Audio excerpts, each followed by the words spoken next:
Is the narcissistic abuse industry toxic? The answer to this question, as with most people, isn't straightforward. My name's Ruth Ann. I'm a clinical psychologist. I'm an expert in relationships and issues of narcissism. And in this video, I want to share my thoughts and feelings about the narcissistic abuse industry, ways that it may be helpful to people, and also potential pitfalls. And my goal in doing so is to help you consume content about narcissism more thoughtfully and in ways that are most helpful to you and potentially to avoid potential harms. So let's start by talking ways in which the narcissistic abuse industry on the internet may be helpful. I do think that discussion around issues of narcissism and abuse has allowed some people to recognize patterns of abuse, particularly emotional abuse and coercion and manipulation in their relationships. For some people, that's allowed them to make a decision to leave those relationships. Recognizing that behaviors are abusive can also help to alleviate self-blame for having been on the receiving end of those behaviors. It allows people who may be tending to blame themselves for the difficulties that they're experiencing to recognize the actions and the abusive behavior of the other person. And that is a good thing. Internet fora where people are discussing issues of abuse and narcissistic abuse have also allowed people to connect with others who have experienced similar things. That can really help alleviate a sense of isolation and perhaps also a sense of shame by realizing that other people have been on the receiving end of similar behaviors and have experienced similar things in their relationships. And this can be a vital source of social support and also help to alleviate the sense of loneliness and isolation that often comes in the aftermath or during an abusive relationship.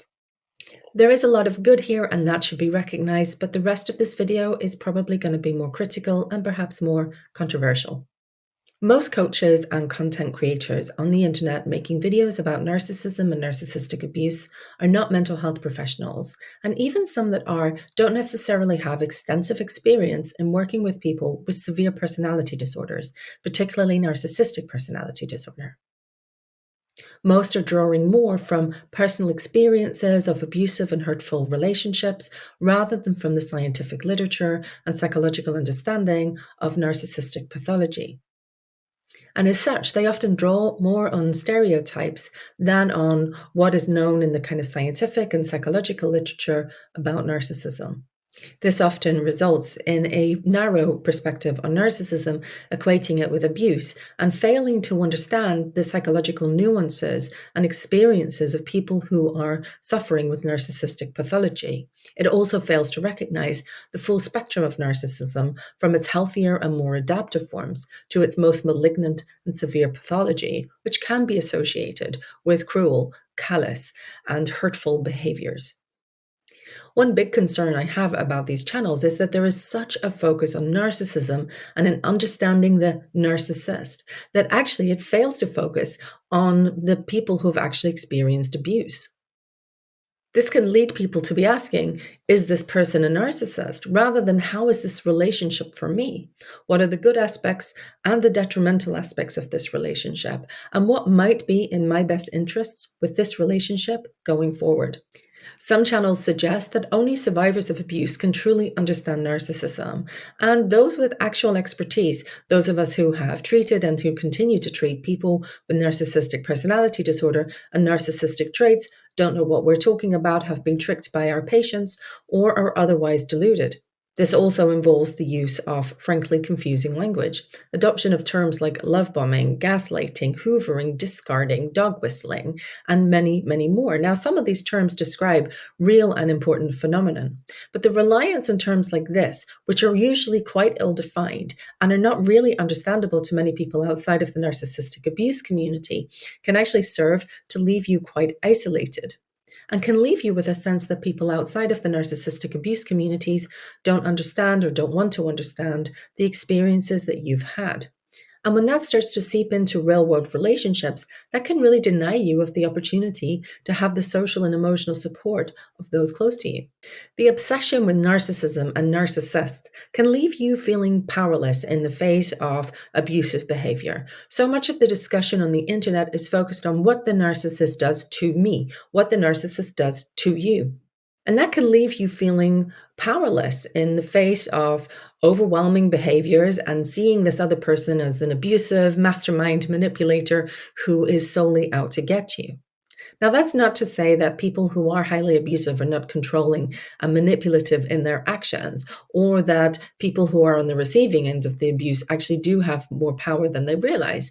I recognize that this is complicated. However, when we see that there are narcissists around every corner, ever ready to pounce, or you never know when your narcissistic ex is going to pop out from the shadows and try to hoover you up, it does leave a sense of powerlessness in the face of behaviors that actually you may have power to decide your response to. Now, I know that saying this may result in being accused of victim blaming. However, I think there's a lot to be said for taking some time to self reflect on your experiences of a relationship, how it has affected you, how it has colored your view of yourself and your view of other relationships in the world around you.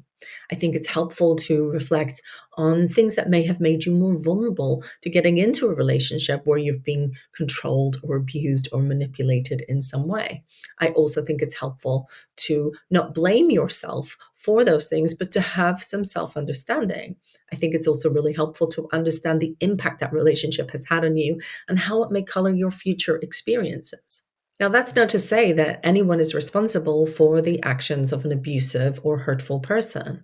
However, that kind of self reflection can actually be a doorway to understanding yourself and changing some of the relationship patterns that you've experienced in the past in your future relationships.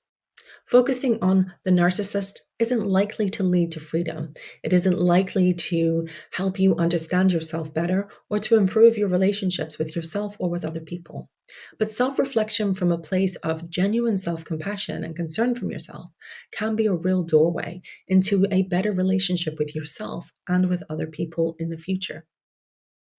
Your growth after an abusive or deeply hurtful relationship in which you've experienced a lot of hurt, deception, or betrayal doesn't lie in understanding the narcissist. It doesn't lie in understanding betrayal. It lies in understanding yourself, in learning to treat yourself with kindness and self compassion, in learning what your needs and your values are, and committing to acting in your own best interest. It lies in getting to know yourself, to value yourself, to understand what you like and you dislike, to honoring yourself, nurturing deep friendships or relationships with family members, if that's something that's available to you, and pursuing the life goals that are of importance to you. All of those things can be blocked by a relentless obsession and ruination on the narcissist. The black and white picture of narcissism painted by the narcissistic abuse industry isn't reflective of current psychological or scientific thinking on narcissism. There's a neglect of the full range of narcissistic pathology, from the most extreme end where narcissism overlaps with psychopathy and Machiavellianism, where people engage in criminal, deliberate, coercive behavior with the intention of manipulating victims in order to get some personal gain for themselves, to a milder end of the spectrum, where there are deeply complicated people who have good qualities and also a deep desire to connect, alongside such extreme narcissistic defenses that they can't help but do harm to themselves and people that they're in close relationship with. And this causes tremendous suffering, not only to people who are in a relationship with someone who is highly narcissistic, but also to the person who's highly narcissistic themselves. Now, that's not to imply that people who have narcissistic personality disorder are the hapless victims of their own narcissism. I don't believe that. Because I'm someone who believes that change is possible and I have seen change, I'm not saying it's easy. In fact, I appreciate it's profoundly difficult and challenging. But nonetheless, I think the responsibility for growth and development for someone with narcissistic personality disorder lies within them, not within the people that they're in relationship with, and certainly not within people who they may have hurt or abused. However, having a black and white picture of narcissism actually limits you, if you are in a relationship with someone who's narcissistic, from being able to empathize and being able to understand them. Now, let me be clear what I'm saying. Empathy is the understanding of another person's perspective and experience. It isn't agreement, it isn't permissiveness, it isn't condoning bad behavior, and it's certainly not an excuse. But if you're able to understand some of the internal experience and the psychology of someone who's highly narcissistic, that can open up ways of being able to relate to them in more constructive ways. Now, this is incredibly valuable if the narcissistic person in your life is someone that you don't want to end the relationship with. Perhaps this is a loved parent, a sibling, or even a grown up child who's showing narcissistic behaviors. Or perhaps you have an ex partner whom you may prefer never to see again, but because you have children together, you want to retain a constructive relationship so that you can co parent. Is it always possible to relate constructively? No. Am I suggesting that you should tolerate or accept hurtful and abusive behavior? No. But a broader, more nuanced understanding and appreciation of the internal experience and the psychology of pathological narcissism can help you to find more constructive ways to relate, can help you find ways to stay calm, to not personalize their reactions to you so much, to feel less personally attacked by it, to remain calm and sturdy and steady and be a good advocate for yourself, and to de escalate conflict. Now, I'm not suggesting that people who are highly narcissistic are the hapless victims of their narcissism, nor am I suggesting that they should have special tolerances or allowances in relationship because of what they suffer. On the contrary, I think having good boundaries is helpful not only to you, but also to the person who might be narcissistic. The narcissistic abuse industry doesn't tend to talk much about constructive ways of relating to someone who might be narcissistic. It doesn't talk much about how to de escalate conflict. In fact, I've seen many videos and materials where people have asked how to drive a narcissist crazy, how to get your own back, how to get revenge on the narcissist. Now, all of these things seem to me to serve to fuel conflict and to escalate aggression, anger, rage, and resentment in relationships. Now, aside from not being in anyone's best interest to escalate conflict, many people consuming content about narcissism on the internet have experienced severe abuse.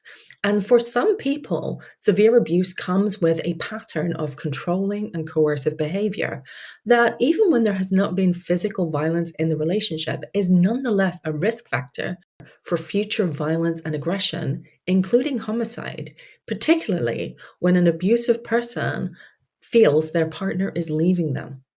If you're in that situation, winding up the narcissist is a terrible thing to do.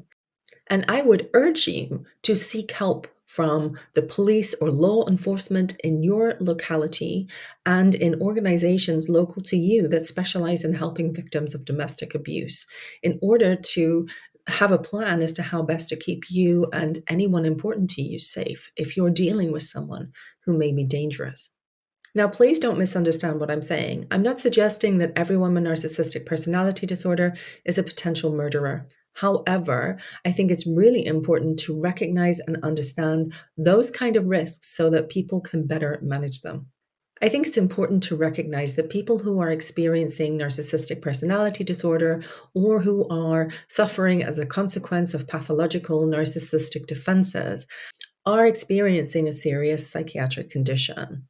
Now, that's not an excuse for bad behavior, but we should recognize the suffering that is underneath it. When we call someone who's narcissistic a monster, when we see them as the other, as someone who is bad and evil and monstrous to the core, this is extremely counterproductive. I've met many people who recognize pathological narcissism in themselves. And like most of us, they will seek information on the internet about their experiences.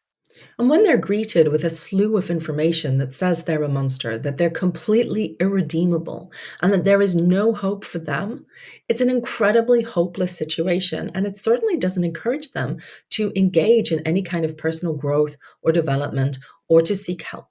The research literature does suggest that narcissism changes over time.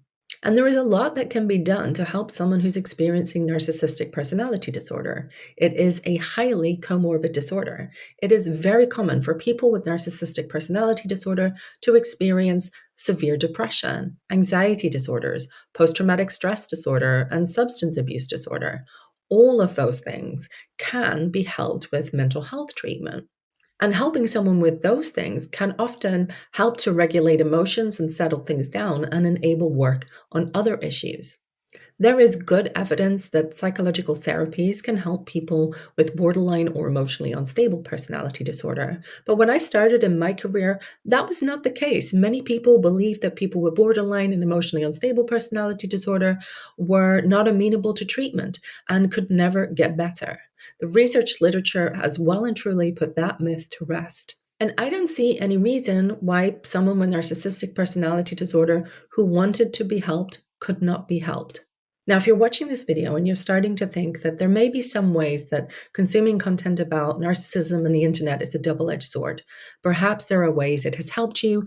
Perhaps it's helped you to recognize patterns of abuse in your relationship, alleviate a sense of self-blame, and helped you gain a community of other survivors who understand you and help you to feel understood and supported. And all of that should be welcomed.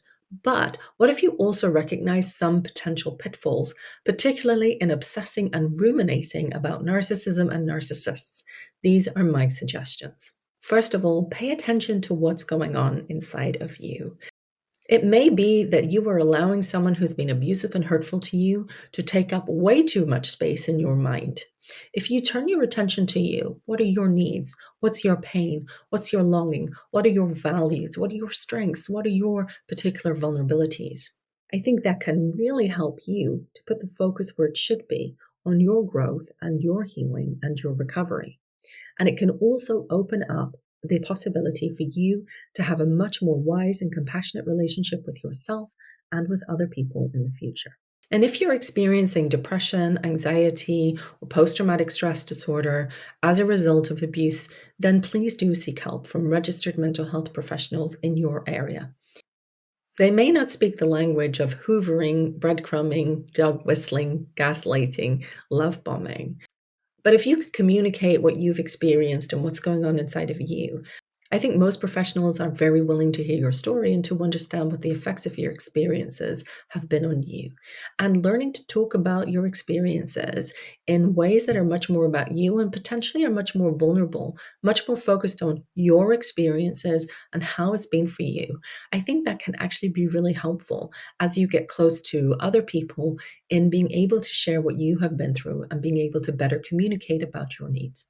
Now, if you are consuming a lot of content about narcissism and are perhaps thinking that it's a little excessive, I think a good principle is adding to rather than taking away.